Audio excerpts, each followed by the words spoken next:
bunch of high-profile trials going on right now. One specifically is just absolutely absurd. Is the You probably remember Ethan Crumbley. He's the kid who went and just shot up that high school, which, again, we're not going to be criticizing that, okay? He's caught on film, okay? He did it.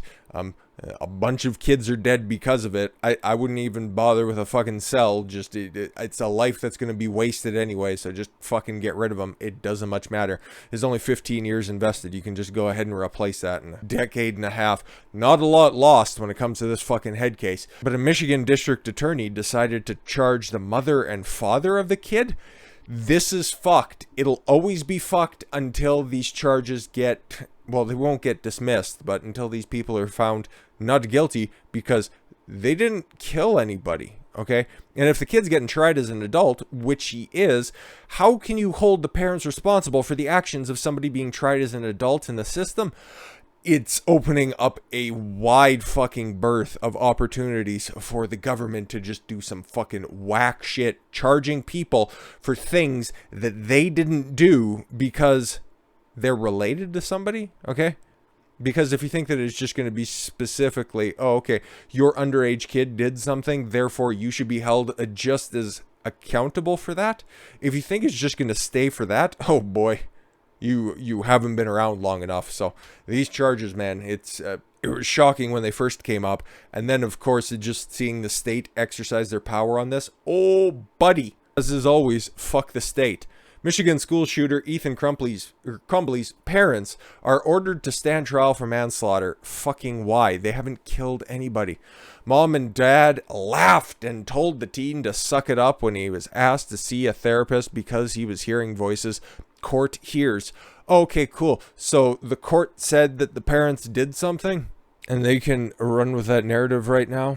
And then charge them with very serious crimes because of that? Oh, okay, cool. Why exactly? Okay, because the school actually knew more about this situation, just as a refresher course on this one. They were the ones that withheld information about how dangerous the kid was, didn't send him home knowing that he was plotting to fucking go out there and start blasting some kids away, and then brought the parents in and said, nah, he's probably going to be fine for the day. The school officials don't get charged in this. They get hit with civil suits, and that's fine. It's still sad that those suits have to be filed, and that's incredibly sad that those kids are dead. But if you're going to be charging the parents, you should be charging the school. You should be charging the school officials. You can't charge a school. That'd be a little bit tough to bring a brick and mortar building into a courtroom. But the officials who negligently, because that's what they're going to be arguing with the parents, that they were negligent with the information that was brought towards them. But who brought that information? You should be going after them if you're going to be going after the parents. But no, that'd be the state going after the state, and we all know how that happens, and especially in a democratic area. A Michigan judge on Thursday ordered the parents of 15-year-old school shooter Ethan Crumbley to stand trial on involuntary manslaughter charges. Fucking hell. Rochester Hills District Court Judge Julie Nicholson said following a 2-day preliminary examination of Jennifer and James Crumbley that she found enough evidence to send their case to circuit court. Okay, this was a political prosecution that was brought forth by the district attorney's office, so it was never going to get thrown out, and it was always just going to be put before a court anyways. So this is just another one of those, a case gets highly politicized, it'll never get thrown out even if there's no law supporting it. If they had exercised reasonable care for their son, Hannah Tate Madison and Justin would still be here. Oakland County Prosecutor Karen McDonald said. That's the one who brought these charges. Again, same thing should be going for the school officials as well.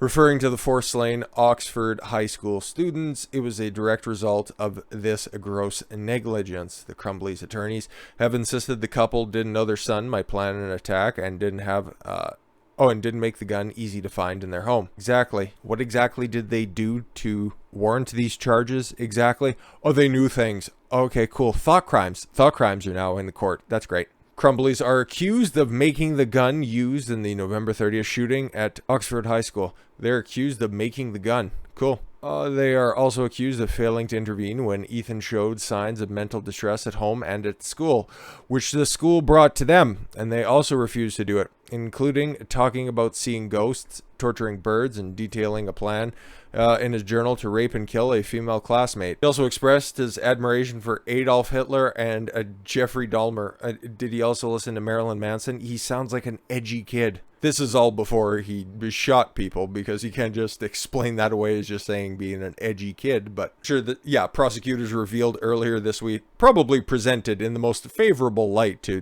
justice and fairness, in court on Thursday. And why is this being brought up? Okay, cool.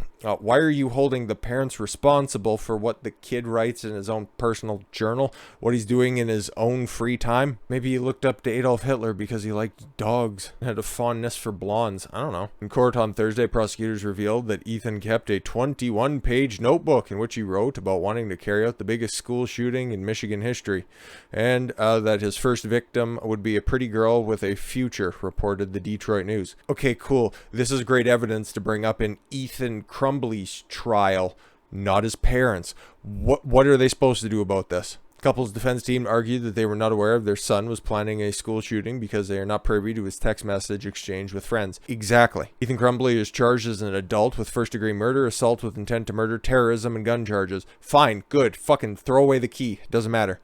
Defense attorney on Thursday asked Oakland County Sheriff's Detective Edward Wagarworski whether he thought Jennifer and James Crumbley were aware of their son was planning the shooting. And I'm sure the state would also say that the state didn't do anything wrong by bringing these charges, because the state thinks that the parents would know that the state knows everything, including what is best for the community in this one. Cool. Videos and text between Ethan and his friend Brady in August. Is Brady being charged as well? Because he would have known more than what the parents knew. In August, show Ethan with a gun and inviting Brady to a gun range, which is perfectly legal, said Shannon Smith, Jennifer Crumbley's attorney. All right. The friend is saying things like, nice, now pull the trigger, JK. Yeah, okay. Smith told Wagarworski, who explained that JK is shorthand for just kidding. Thanks for the clarification. Now, if you can clarify what involuntary manslaughter means and how it doesn't apply to the parents, that'd be great. Ethan responds about how his dad left the gun out, but Ethan knows gun safety, so it's no problem. And then he says, now it's time to shoot up the school. JK, Smith said. Okay, a kid says that the gun is left out. Where was it kept? And what are the laws for storing a firearm in Michigan? They don't want you to know any of that stuff, but it'll eventually come out in this upcoming court trial, which is fucking bizarre anyways. The conversation existed between Ethan and his friend, but there is not any kind of conversation like this between Ethan and his mother or Ethan and his father, Smith asked Wagarworski, who responded no. Okay, cool. So again, the charges against Ethan's friend are non-existent. But prosecutors alluded to the disconnect between Ethan and his parents, including texts to his friends in which he talked about his dark side. Okay, cool. I've seen his parents. He doesn't have a dark side. Oh, he's talking metaphorically and mentally speaking. In a text on April 5th, 2021, Ethan writes, now my mom thinks I take drugs. Well, you act like it. She thinks the reason why I'm so mad and sad all the time is because I take drugs, and she doesn't worry about my mental health. My mental health, though.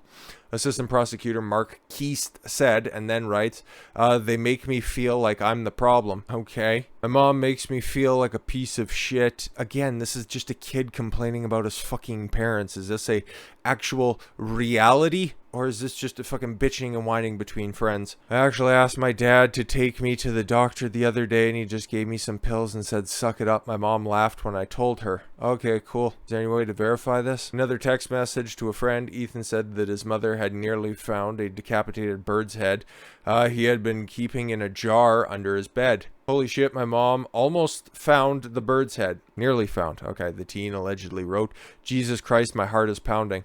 Why would you be keeping a bird's head? You fucking weirdo.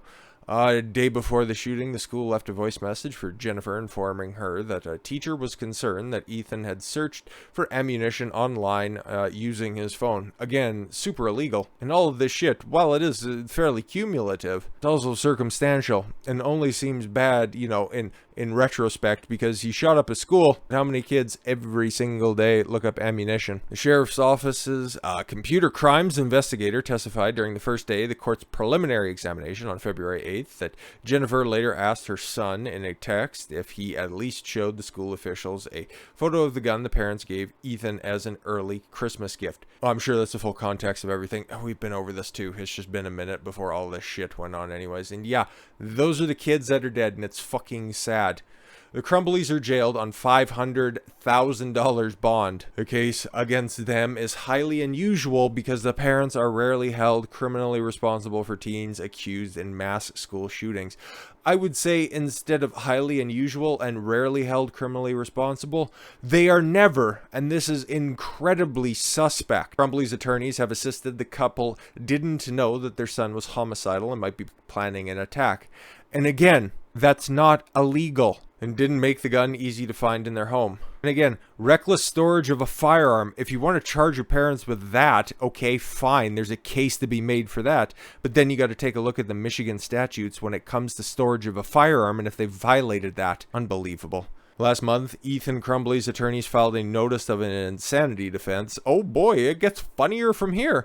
He is lodged alone in a cell in Oakland County's jail clinic to keep him from seeing and hearing adult inmates because he's 15 years old and shit'll get fucking real for him in a minute. Defense attorneys want him moved to a juvenile facility, but prosecutors say he would pose a potential risk of harm for the safety of other juveniles. I don't think they have firearms around, and I don't think they also store little birds in fucking striped pajamas there, so I think everybody will be fine. So once again, this is the prosecutor saying, oh, risk the harm to the other inmates in juvie. Really? Are you trying to make an example out of this family? Well, in jail, the 15-year-old has been receiving emails from random women, some of whom have been depositing money in his commissary account. Of course, the teen shooter was quoted as asking jail officials for his fan mail and hate mail. Okay. And again, he has a right to the communications that are sent to him, and if he actually said fan mail or hate mail, I guess he still has a funny streak to him. Solitary confinement hasn't done that much bad for him. An Oakland County Circuit Court judge said during the hearing for Ethan Crumbley on Tuesday that he expected to have a ruling by early next week on whether the teen will remain in adult jail or to be transferred to the county's children's village. Again, just for those in the back, kids shot up a school. A bunch of people were injured. Dozens of people were injured. 4 kids are dead because of his actions. Save the cot space, okay? I think you can fill in the blanks there. But as for his parents, once his trial gets kicked off, I'm going to be trying to take a very, very close look at this because it's a huge overstep of the government in this one, and it's fucking frightening for what it kicks open. It's just another way, if we want to get a touch conspiratorial on this, it's just another way for the government to start disincentivizing being a parent and moving closer to making children a product of the state because they know better. Just always note who's not being charged in this stuff. But if you want a more complete view on this, I've done a handful of videos on this topic already, and it's still as fucking baffling as when it all started to begin with. So with that said, thank you all very much for the gift of your time. I've been Don Consuelo. I want you to follow your gut and get after it. Take care, everyone.